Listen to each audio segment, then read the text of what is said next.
Is that why your shoulders are so huge? That's what my 17-year-old said to me, in the way a 17-year-old does, kind of not really completely fully attentive and looking at you.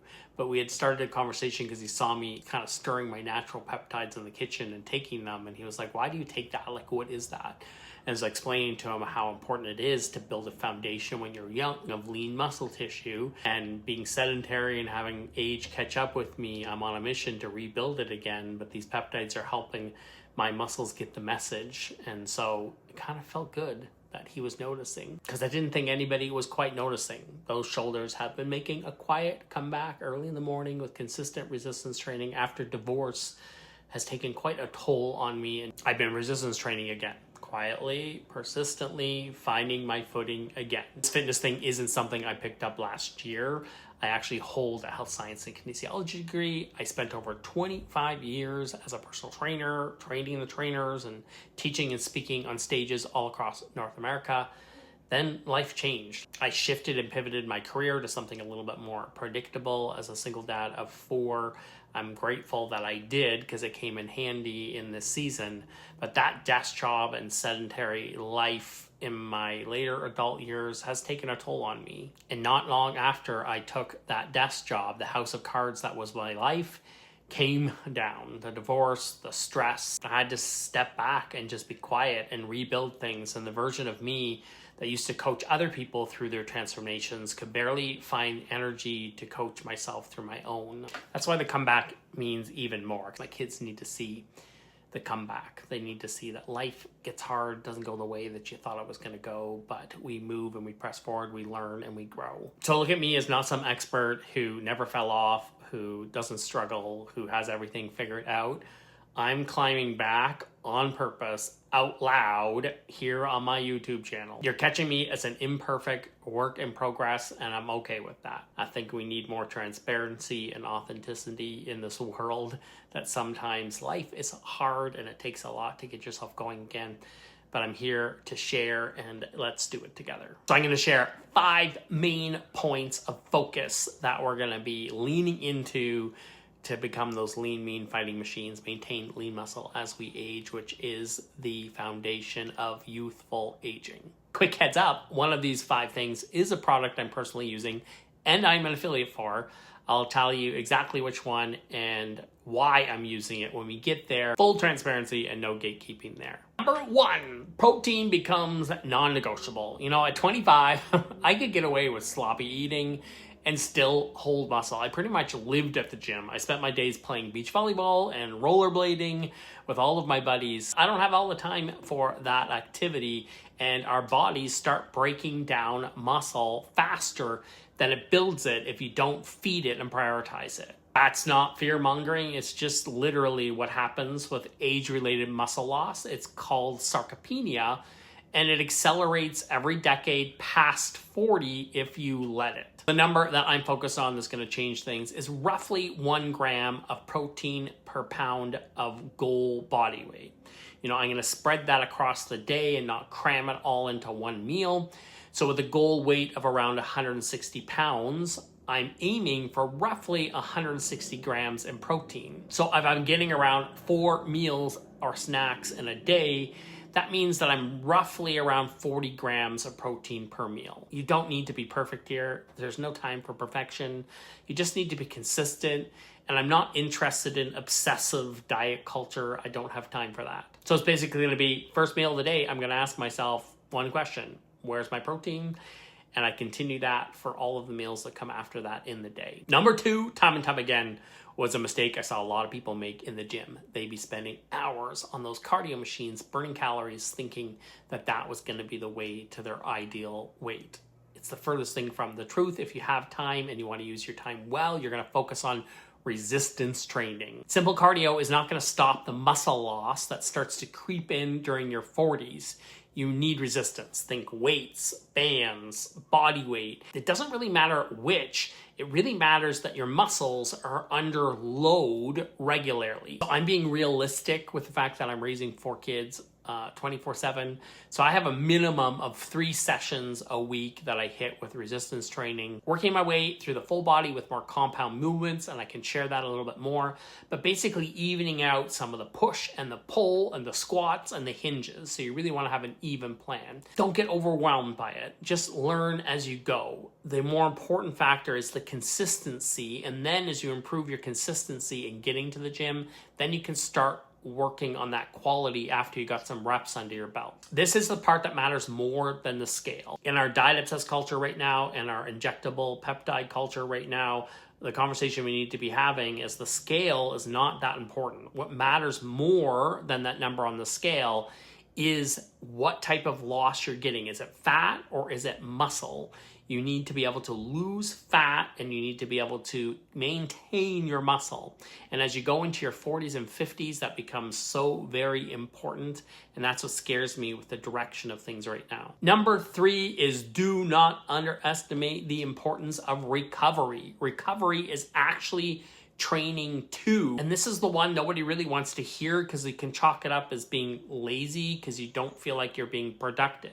But your body in your 40s and 50s does not recover like it did in your 20s. Like sleep, real sleep, 7 to 9 hours is doing more for your muscle and your fat loss than your 4th day in the gym this week. Honestly, this very day, this morning, I had a horrible sleep. I did not sleep very well. So I decided to skip my morning workout in order to get more recovery in, and I traded it out for another day. So sometimes even trading out a workout for sleep and rest is where you start getting smart. Number 4, natural bioactive peptides.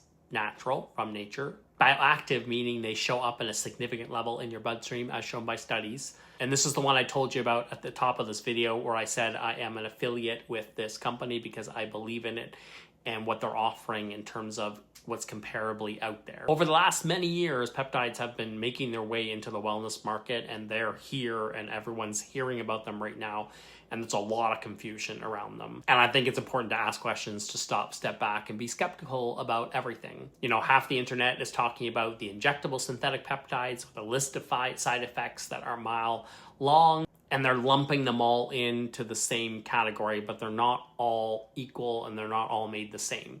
Personally, I like my peptides without a side of possible side effects and closer to the way nature intended, and that's why I chose where I am at right now. So what pulled me in was the natural oral bioactive peptide side of this. You know, they're sourced from things like faba beans and brown rice. They're not synthetic and made in a lab. Personally, I'm on something called the M3 stack right now. It's 3 different peptides: fit, lean, and restored. And it complements everything I have learned in health science and kinesiology over the years, and it's all part of my plan to preserve lean muscle tissue and recover my body this year. Nothing here works if you're not eating your protein and doing the training.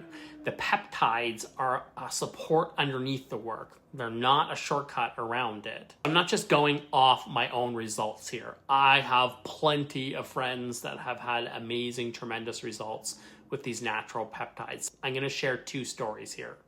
I could do something fancy like edit the picture into the screen afterwards, but I got 4 kids, single dad. I don't got time for that. So I'm just going to hold my screen up like this. This is Wes. This is January, 234 pounds, and this is May of this year at 200 pounds. He'll be the first to tell you he had a Sour Patch Kids problem.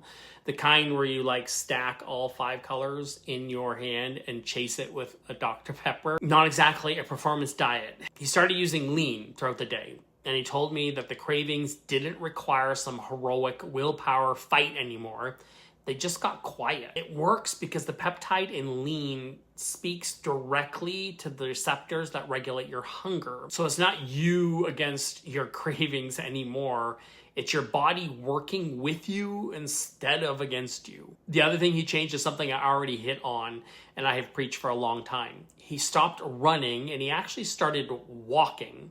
It sounds backwards if you're trying to lose weight. His reasoning makes sense to me as a trainer. It's particularly if we can do a incline walk so that you're putting load on the muscle, and then we actually prevent our body from having that hard heart rate spike. Because when your heart rate spikes too high, your body starts burning muscle along with the fat.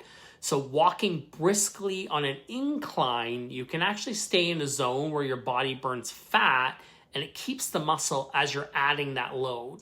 And welcome in my fancy editing skills once again. My friend Ashton here has her own story right alongside his. She's lost over 50 pounds. And the thing she talks about the most isn't the number on the scale, it's that she kept her muscle the entire way through it.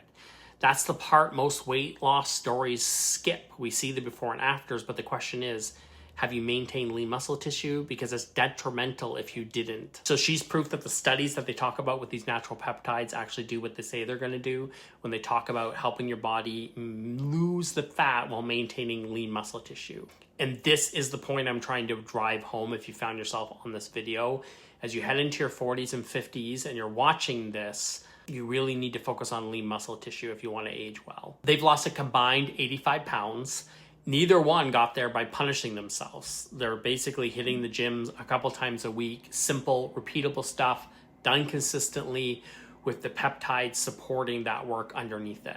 So if you're watching this and something in you is saying, I need this kind of support too, my link is in the description below, and ordering through my link gets you the best current pricing available. And it's how you know that you're getting the real thing with a lot of the peptide noise out there. I've done other videos and will continue to do more videos breaking this down more. So be sure to follow along and subscribe if this is hitting a chord with you and you really have an inclination towards the natural order of things rather than the synthetic. Number 5, we are a bunch of people running around highly caffeinated and not focused on our hydration, and we're chronically dehydrated.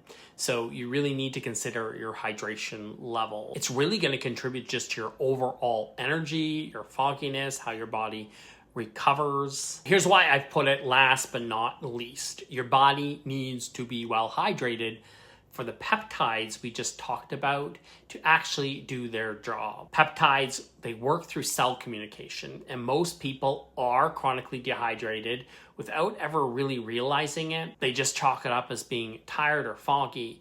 The cellular repair and recovery, all of it runs on water. You can be doing everything else right on this list and still shortchange your results if you're dehydrated. But also consider if you're overhydrating and you're not getting electrolytes in, that could be a problem too. So I personally use the clean electrolyte that Make Wellness makes, the same people that do the peptides, to keep myself hydrated to make sure the peptides work better in my body. So quick recap here, 5 things. Protein, make sure you're getting enough protein. Resistance training, prioritize resistance training over other types of training.